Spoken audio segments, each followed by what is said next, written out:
أعوذ بالله من الشيطان الرجيم. بسم الله الرحمن الرحيم. الحمد لله رب العالمين، والصلاة والسلام على سيد الأنبياء والمرسلين، سيدنا ونبينا وشفيعنا بالقاسم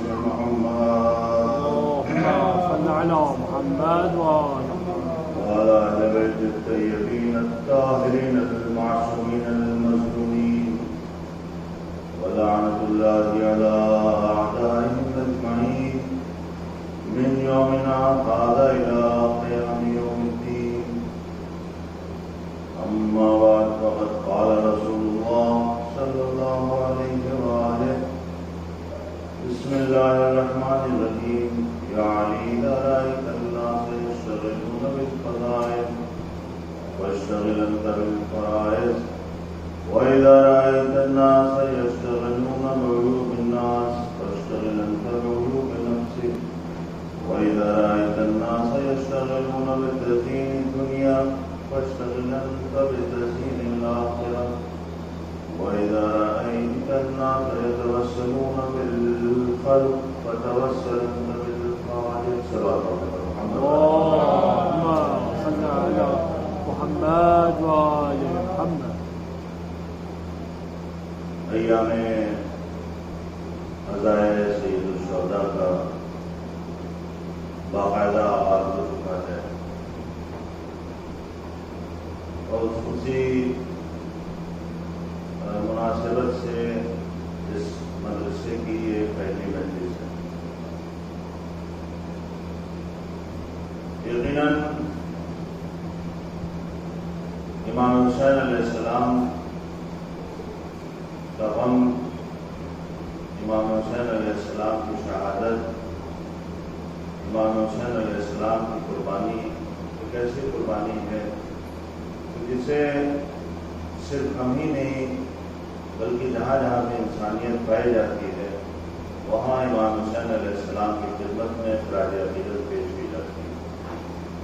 اور اس حوالے سے ہندوستان بہرحال منفرد ہے کہ یہاں صرف ایسا نہیں ہے کہ صرف وہ لوگ ہیں جو امام حسین علیہ السلام کو امام مانتے ہیں، یا صرف وہ لوگ ہیں جو امام کو نواسے رسول کی حیثیت سے واجب الاحترام سمجھتے ہیں، بلکہ اس کے علاوہ بہت سے مذاہب اور مسالک کے لوگ ہیں کہ جو نہ امام کو امام مانتے ہیں، نہ ہمارے آخری نبی کو نبی مانتے ہیں، نہ ہمارے خدا کو خدا مانتے ہیں، لیکن پھر بھی امام حسین علیہ السلام کی شہادت کو خراج تحسین پیش کرتے ہیں۔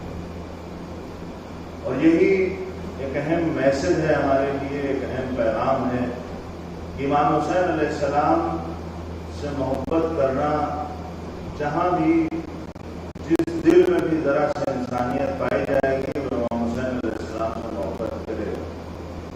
اور ہمارے ہندوستان میں بارہا ایسے مناظر دکھائی دیتے ہیں کہ جسے خدا کی معرفت نہیں ہے، جسے رسول کی معرفت نہیں ہے، جسے ہمارے ائمہ کی معرفت نہیں ہے، وہ امام حسین علیہ السلام سے محبت کرتا ہے، امام حسین علیہ السلام سے عقیدت کا اظہار کرتا ہے۔ ہماری بستیوں میں، گاؤں میں اگر آپ دیکھتے ہیں بہت سے ایسے لوگ ہیں، ہو سکتا ہے ذات سے پنڈت خدا نہ ہو گیا، لیکن فرش اعضاء پہ پابندی سے تشریف لانا یہ کون سی جگہ دکھتا ہے؟ خود میرے مشاہدے میں ہے کہ ہمارے یہاں تقریباً 90 یا 85 سال کی ایج تک ایک پنڈت جی تھے، اور وہ پابندی سے مجلس میں آتے تھے، یعنی اگر 9 بجے کا اعلان ہے تو 8:45 بجے آ جاتے تھے۔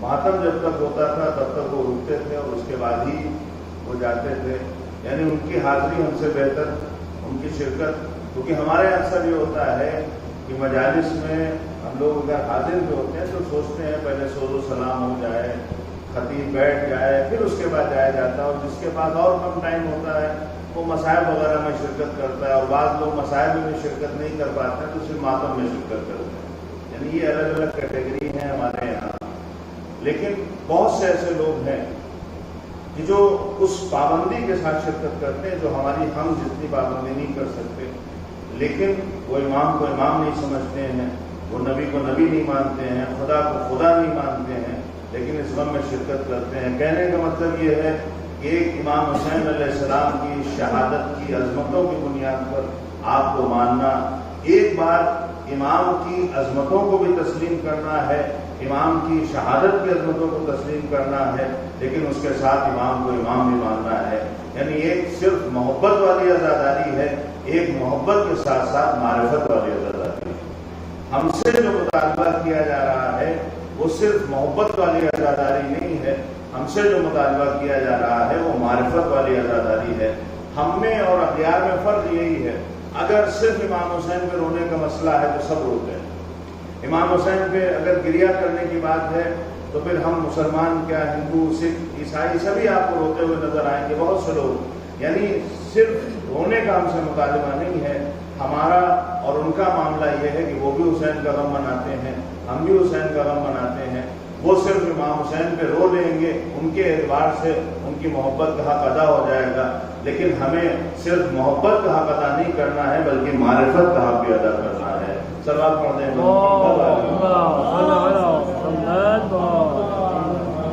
لہٰذا ہماری ذمہ داری بڑھ جاتی ہے، ہمیں امام حسین پہ صرف رونا نہیں ہے بلکہ ہمیں امام حسین پہ گریہ بھی کرنا ہے، اور امام حسین علیہ السلام کے پیغام کو لوگوں تک پہنچانا بھی ہے۔ ہمیں امام حسین علیہ السلام پہ گریہ بھی کرنا ہے، اور امام حسین علیہ السلام نے جس دین کے لیے اتنی عظیم قربانی پیش کی ہے اس دین کو ہمیں لوگوں کے سامنے، سماج کے سامنے پیش بھی کرنا ہے۔ اور ہمیں اس بات کا بھی خیال رکھنا ہے کہ صرف ہمیں دین کی باتیں نہیں کرنا ہے بلکہ دین کو عمل کے ذریعے لوگوں تک پہنچانا ہے، کیونکہ اکثر ہوتا ہے گفتگو کرتے ہیں، باتیں کرتے ہیں، لیکن مقام عمل میں ہمیں دین نظر نہیں آتا ہے۔ اسی وجہ سے آپ دیکھیے بہت ہی مشہور و معروف شعر ہے، پڑھا جاتا ہے اکثر ہماری مجلسوں میں کہ خواجہ اجمیری کا اشاعت حسین و اشاعت حسین، اور اس میں کہا جاتا ہے دینست حسین و دی پناست حسین، یعنی حسین دین بھی ہے اور دین کے پناہ بھی ہیں۔ اس کا مطلب یہ ہے کہ امام حسین علیہ السلام کی شخصیت وہ ہے جو اپنے آپ میں دین بھی ہے اور دین کی پناہ بھی ہے۔ اب اگر ہم کہتے ہیں کہ ہمیں حسین سے محبت ہے، ہمیں حسین سے عقیدت ہے، تو پھر اگر ہمیں حسین کی معرفت ہے تو اگر حسین دین ہے تو ہمارے گھروں میں بھی دین نظر آنا چاہیے۔ اگر حسین دین کی پناہ ہے تو پھر ہمارے معاشرے میں بھی دین کو پناہ ملنی چاہیے۔ ایسا نہ ہونا چاہیے کہ دین ہم سے پناہ مانگنے لگے۔ اگر دین ہم سے پناہ مانگ رہا ہے، کیونکہ حسین وہی ہے جہاں دین ہے، حسین وہ ہے جو دین ہے وہ حسین ہے، یعنی اس کا مطلب یہ ہے کہ حسین وہیں پہ ہوں گے جہاں دین پایا جائے گا۔ لہذا دین سے ہٹ کے حسین کا تصور نہیں ہے، حسین سے ہٹ کے دین کا تصور نہیں ہے۔ لہذا حسینیت کا تقاضا یہی ہے کہ جہاں حسینیت پائی جاتی ہو وہاں دین بھی پایا جانا چاہیے، وہاں شریعت بھی پائی جانی چاہیے، کیونکہ حسین کی قربانی ہے ہی اس لیے تاکہ دین کو بچایا جا سکے، شریعت کو پھیلایا جا سکے۔ صلوات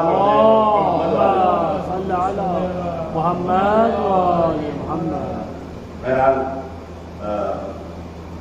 تعداد کے اوپر نہیں جانا چاہیے ایسے ماحول میں۔ ہم لوگ دہلی میں ہیں، بڑا شہر ہے، اور اسی سے متعلق ایک واقعہ مشہور بھی ہے بہت زیادہ۔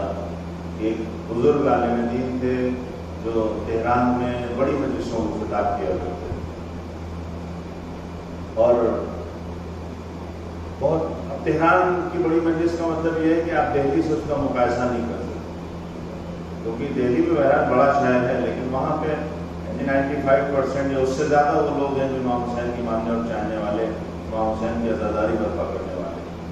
تو وہاں پہ مجلسیں ہوتی تھیں، چونکہ یہ بچے بیٹھے ہوئے ہیں، اور اصل اگر دیکھا جائے تو یہی جو بچے ہیں وہ بانی ہیں۔ اس وقت جو مدرسے میں بچے ہیں وہی مجلسوں کے بانی ہیں۔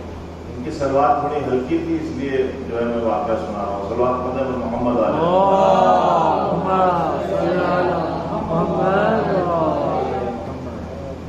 مشہور و معروف خطیب تھے، ان کا واقعہ ملتا ہے، بعض علماء نے بھی نقل کیا ہے بعض کتابوں میں کہ وہ بڑی مجلسیں پڑھا کرتے تھے، یہاں تک کہ امام خمینی کے یہاں جو بڑی مجلس ہوتی تھی وہ بھی وہ خطاب کرتے تھے، بہت بڑے خطیب تھے۔